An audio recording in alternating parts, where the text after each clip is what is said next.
Around 1 a.m. in March, Extremely dangerous. New Mexico State Police captured a bird's-eye view I think it's gotten worse for some reason during the pandemic.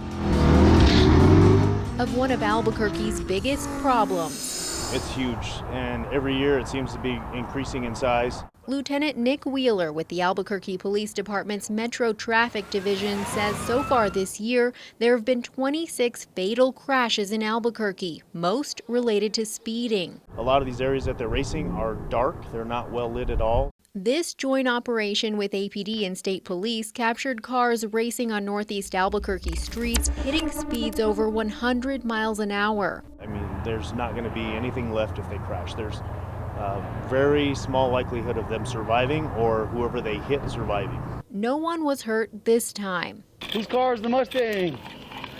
All right, come here, bud. More than 100 vehicles were gathered for the illegal street race, How old are you? I'm 16. and 150 citations were issued. I'm not out here causing trouble. I just came to see the races. Is this your car? Albuquerque city ordinance allows spectators to be cited. Lately, police are working more joint operations, ticketing both the illegal street racers and those who come to watch. You know, it's an illegal activity.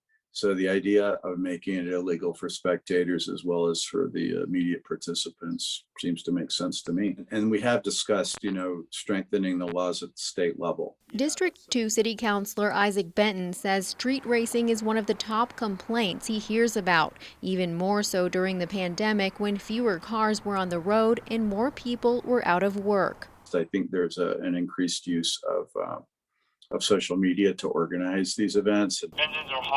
We were having dinner and we saw a bunch of cars and we came over here and bad timing. The traffic citations come with a court date and possible fine, but beyond city limits, there's not much police can do about it unless someone's caught in the act, and too often it's too late. It's very frustrating and it's sad. Police say their focus for now is on education, letting young drivers know there's a place they can race safely. Not in the side streets of Albuquerque, not on the interstate in Albuquerque, not next to somebody's house. Go to these drag strips and drag race over there. That's Tiffany Ruby getting us started off tonight. Just ask Tiffany Ruby. She's a regular around here. On the weekends, you can find her at the Albuquerque Dragway. The adrenaline is really fun going down the track, like a release of stress.